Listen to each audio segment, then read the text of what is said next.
I've been putting bad guys away for 44 years. I've been part of investigating over 1,000 deaths. I've been a part of putting more than 400 murders in prison, and I'm still at it. I'm Tim Corbett. These are my cases.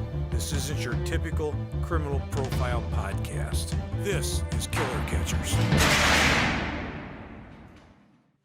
Good evening. My name is Tim Corbett. I'm owner of Corbett Investigative Service in South Bend, Indiana. You can reach me at 574-229-8115. I retired. I was a police officer for 45 years and commander of the homicide unit for about 17 and a half. Handled well over 1,000 cases, put over 425 people in prison for just murders. When I say I, it's us, we, a conglomeration of officers that work very hard to do that. It's never an I game. It's a we game, and we were very successful. Tonight we're going to be talking about Amana Scott and Aaron Wilson. Aaron Wilson killed Amana Scott and then committed suicide. This happened on October 18, 2016 at 530 South 25th Street, South Bend, Indiana. This case is one, it really got to some of the guys, me included. There's a little 5-year-old girl who was the daughter of these two people who was in the house, and we'll explain quite a bit about what went on with that little girl. We're not going to say her name because I don't want anybody trying to find her and talk to her or do anything like that, but this girl's as much of a victim as these other two folks are. Before I go any further, I want to apologize for the last couple of weeks. We've had to do some reruns because I was in a horrible place in my lifetime. It was called Aruba. Cold beer, sandy beaches, great water, and skimpy bikinis and all sorts of horrible stuff that I had to go through for a solid week. So I'm probably still going to need counseling after all that. I didn't want to look at all that, but I did. So I want to apologize for that. And I'm sure I'm getting sympathy from my two colleagues over here that are calling BS already. So we had to run a couple of cases because I wasn't here. So after doing that, I want to get started. Tonight with me is, what's your name, Kyle? Kyle Slater, yeah, Kyle Slater. He's with St. Joseph County Police Department. Next to him is Brian Cook. You've seen Cookie and Kyle quite a few times. We worked as a team. So Kyle's got a softball game tonight, so we're going to get him on pretty quickly to describe the scene. First off, I want to tell you this happened at about 5:27 p.m. on a Tuesday night. South Bend Police received a call of something that didn't sound right to a guy that was on the phone with Aaron. He thought he heard a gunshot in the background, and he called the police to get the police there, and we'll kind of describe that. But Kyle, kind of go through the scene as you recall it. Once we got into the scene, I remember it was a pretty normal setting. The house, the living room is a fairly clean house. Everything seemed to be pretty much in order for the most part. Except for when you walk into the front and you see the living room, and it's an open concept where there's a dining room. And in that dining room on the floor was a holster for a pistol. So that was like the first thing. It's like, okay. And then once you walk into the child's bedroom, it's just horrific in there. That's where we found the bodies of the deceased in there. And that's why it happened in that room. I don't know. So it was horrific. It was a bloody scene. There was a gun. Both of them were shot in the head. Yes. What do you remember? What kind of evidence you got out of there besides the gun that was still right by his hand, and what else? So really, pretty cut and dry. I mean. It was very odd because in that room there was a camera, like a video camera set up in there, but there was no recording on it. We did, have that forensically examined, and there was nothing on the recordings other than I think on the internal memory of the camera was just some old family pictures and stuff like that. But there was nothing of the incident, so maybe it was. I don't know if it was set up for the incident or not. I don't know, but it wasn't rolling during that time. The female suffered a horrific gunshot wound and to her head, and next to the suspect, which is Aaron Wilson, was right next to his right hand was a handgun. just to go back kind of from the beginning, Aaron had a friend, I won't mention his name because I don't think it's fair to him, that was talking to Aaron on the phone, and Aaron had asked him to come and get the child, who was 5 years old and was in the house when this happened. This gentleman was trying to get some more information out of Aaron, and he just finally said, "Smoke, come get," and gave the little girl's name. These two guys had been good friends for 12, 13 years. They did a lot of shooting together. They were very good buddies, and this gentleman was very familiar with the sound of a gunshot. He heard what he believed to be a gunshot going off. He tried to stay in contact, tried to talk to Aaron, no response whatsoever, and then he heard a loud buzzing sound, sounded to him like the smoke alarm or an alarm for for home invasions, just a general alarm going off. He got off the phone, called his wife, and talked to her about what he should do. She suggested he call the police. He got a hold of South Bend Police. South Bend Police show up. Naturally, when you hear a call of a gunshot, cops are armed, they're going to protect themselves. They made an approach to the home, could not get in, and one of the officers was able to see somebody on the couch. It ended up being the young girl who was 5 years old, who is the daughter of the two deceased people. The guy that he had been talking to came from Bremen, Indiana, drove up here, and obviously he's frantic. He doesn't know what's going on. He had a key to Aaron's house. Gave the key to the police. The police were able to make entry. Obviously, they got the little girl out as quickly as they could because you really don't know, is this a hostage situation?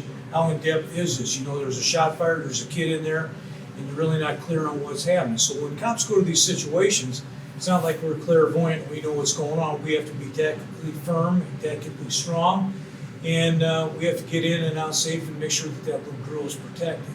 That was done, and they walked in and they found the scene that Kyle was talking about. Both of them are deceased from traumatic head wounds. I'll go into a little bit more detail about what the little girl told some people afterwards about what happened.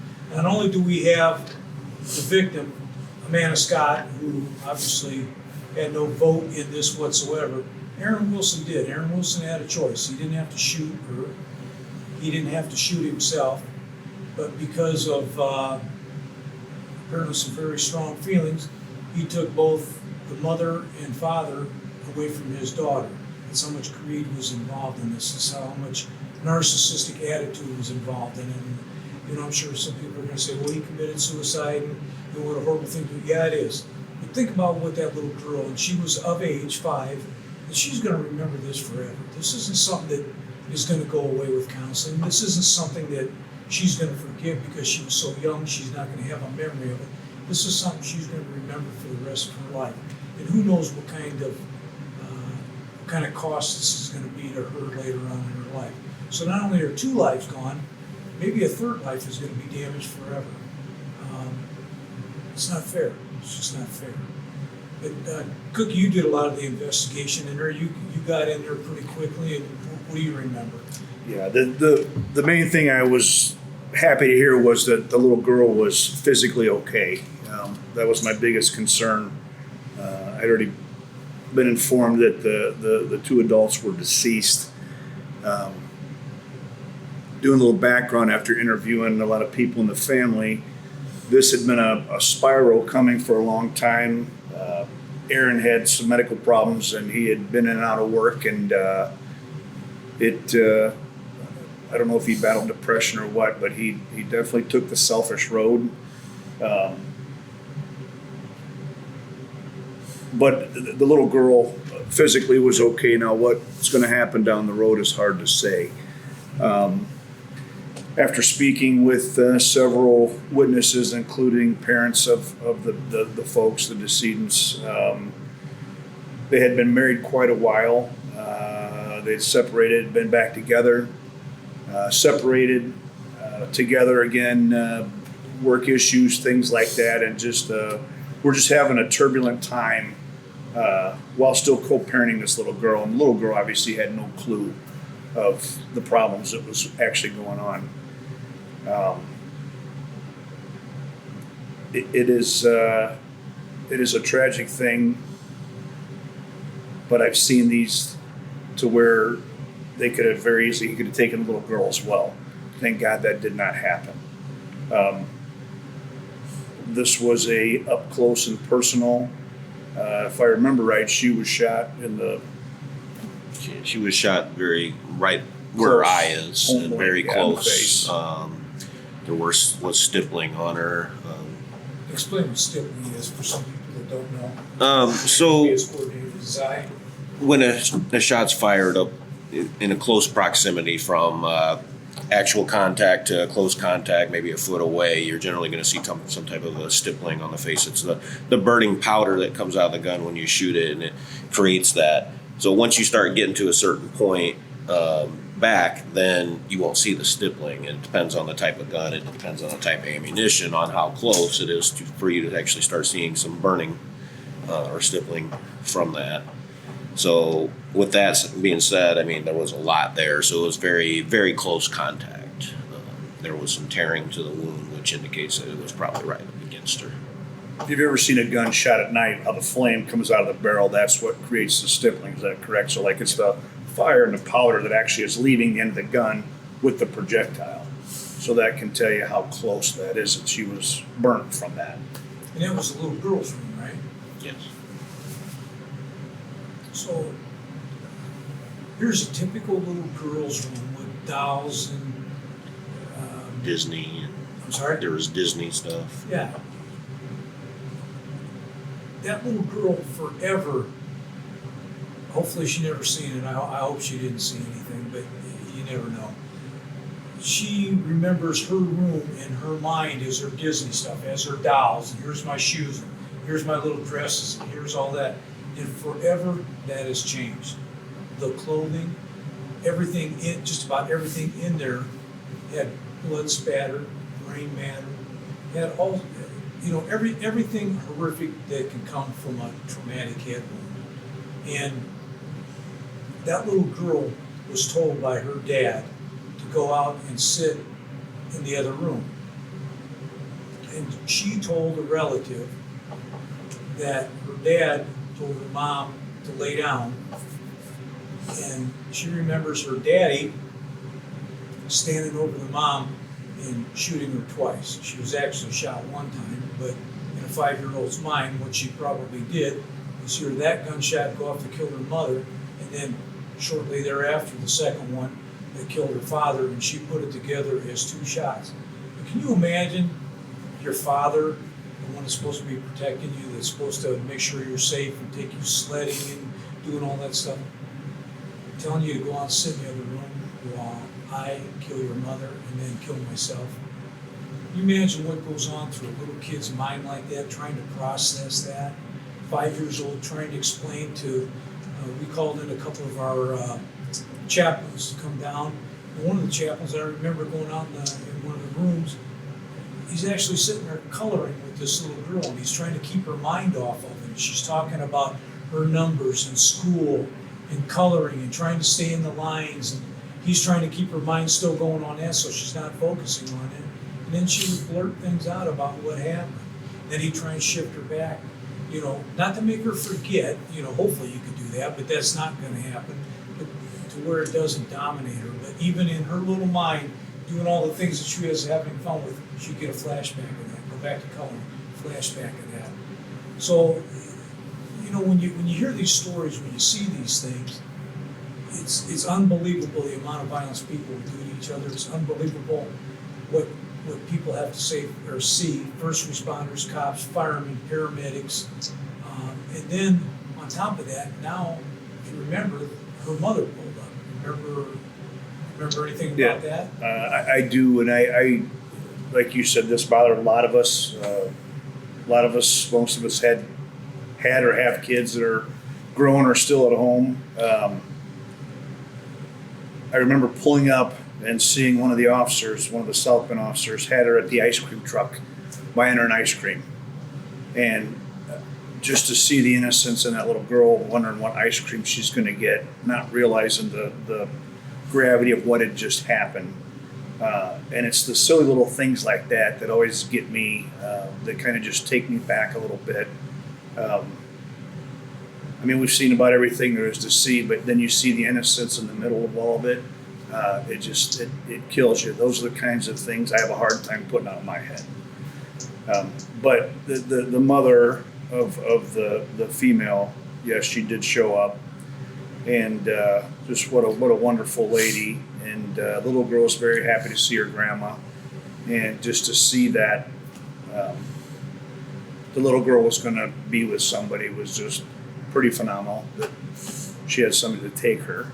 Well, the mom didn't even know. She just happened to be going by and saw her daughter's car there and stopped one of the cops Right. and said, "Hey, that's my daughter's car. What's Right. going on here?" So she had no idea. And Right. now we got to go break the news to her that Well- your worst nightmare has happened. And if I recall, we couldn't even tell her right away because she said that's my daughter, but we have to confirm that is daughter mom, because a lot of people say that's my family, that's my brother, but there's no relation, and we have an obligation to notify the proper people.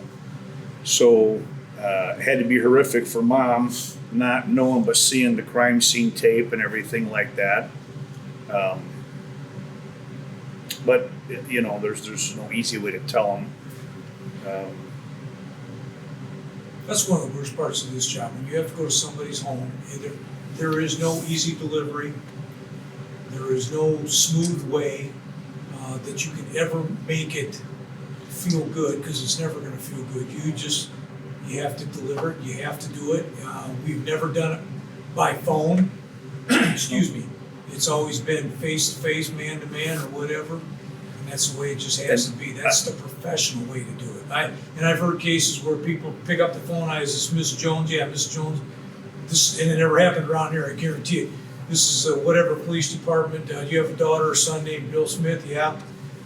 He's dead. Could you come down to the hospital, and we need somebody to look at the body?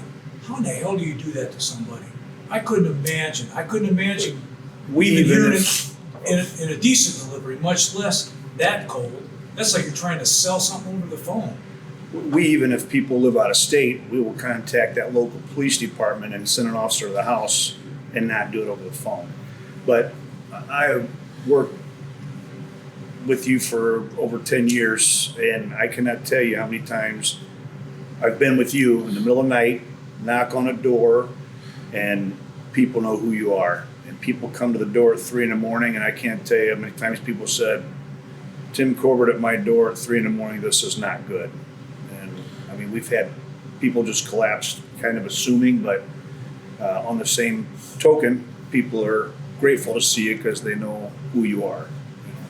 Well, it's one of two things. You see this ugly face at your door, I'm either giving you bad news about somebody in your family, or Bringing you bad or coming news. after your family. So either way, it's not good. It's not good. Well, this whole thing, in my opinion, could have been completely avoided. You're splitting up. It's over. You got somebody else. I got somebody else. Things are moving on. Whatever the situation is, we didn't really get into a whole lot of the background as far as why they weren't getting along, why they split up. Walk away. Just walk away. A man is like a bus. If you wait long enough, another one will come by. A woman's like a bus. You wait long enough, another one will come by. It hurts. It's painful. Nobody likes getting kicked to the curb. But what have you done? You've taken away your problems. You're dead. You're gone. You have nothing else to worry about other than going to hell for killing yourself. But this little girl's got to live with this. She's going to have to explain eventually to a boyfriend, to a relative, to a friend, how come your mommy and daddy aren't here? And to have to explain that, it's a terrible thing. But the cops they all got together. They, like you said, bought that little girl ice cream. It's not a big deal. $1.50 out of your pocket. So, but it's the gesture. It's the kindness that people don't hear about. They hear about all the other crap that people put out there. That 99% of it isn't true, but it's newsworthy, so it's put out there regardless of the validity of it. You don't hear stories like this, but you hear them here. You're going to hear them about another place I'm going to tell you about. There's a guy here in town called Clifton French. That's his name. He does a thing called Real News Michiana. Real News Michiana. Write that down. go to that website and look and see what he's telling me. You're hearing the other side of the story, the truth, the victims, the people that have been victimized by this, that are coming forward and telling what's really happening. Not what's gonna sell, what's the truth. And nothing's off the table with him. The Clifton French Real News Michigan, because you're gonna be hearing a lot from that guy. I don't know, what else can you tell about the scene that you recall? Because I know, you got kids just like all of us, and it's ugly. Some of the facts that you guys had learned from, a little girl saying that she was told to go sit in the living room. I mean, you could tell the TV was on with, cartoons on the TV, and then there was like a pink child's tablet or iPad sitting right there on the table. So, I mean, that's very consistent with what she was saying. Other than that, I mean, it was a very, other than the bedroom, that was just horrific. There really wasn't much else going on throughout that house. When you looked at that scene, did it immediately come to your mind murder suicide? Yeah. When I walked in that bedroom. Is that what you too? Yes. Me too. Seen too many of them. What do we have to continue to do? Can't just walk and go murder suicide. This case is closed. Grab a couple things. Let's get the hell out of here. It's almost it's 5:30. Dinner's at 7. I'm expecting a cold beer and a steak. No, we still go through everything. We still go all through all the procedures. We collect all the evidence. We still do the autopsy. And we still interview, talk to people, friends. Case the neighborhoods. It's still 100% until we're certain that it is. We have to rule out everything else before we can say we're done with this case. I just want to clear something up real quick. When you said what the little girl told us, just for the listeners, so you know, a little girl like that, 5 years old, we do not interview the little girls or little boys or whoever it may be. If they blurt something out or they're talking about it, we will listen, but we don't ask questions to make them remember. We have professionals, our Casey Center, and we have people that know how to deal with them little kids. So they're a wonderful entity. They help us, and they have the degrees to know how to handle things like that. So please don't think that we interrogate or talk to these little kids, because we don't. Our biggest thing with little kids like that is, what can we do to make this as easy as possible for them? It's never going to be easy, but what can we do to kind of smooth that road? Like you said, using the professionals. And we're professional. We could do it, but we're not as good as the forensic interviewers. A lot of the females that do this, we're not as good as that. So be smart enough to recognize you're not as good as this person. Let them do what they do. Direct, do what you do, and talk to the people and gather the evidence and get everything.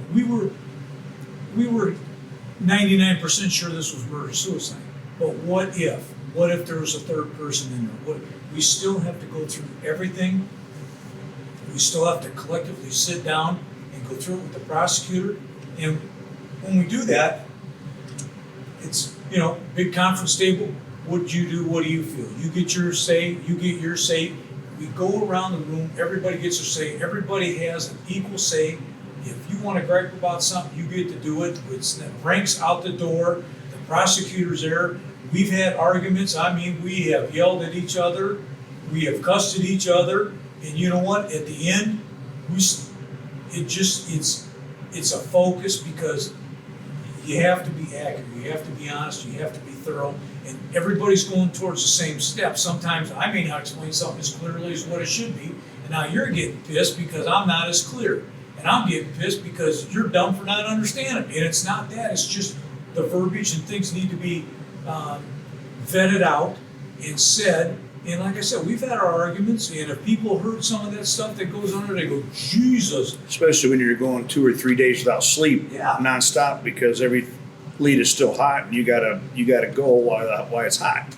Yeah. And I can't tell you how many times I've seen guys flopped around the office, taking a 15, 20-minute nap, get up, eat a candy bar, drink a soda pop, and let's hit it again. Let's go.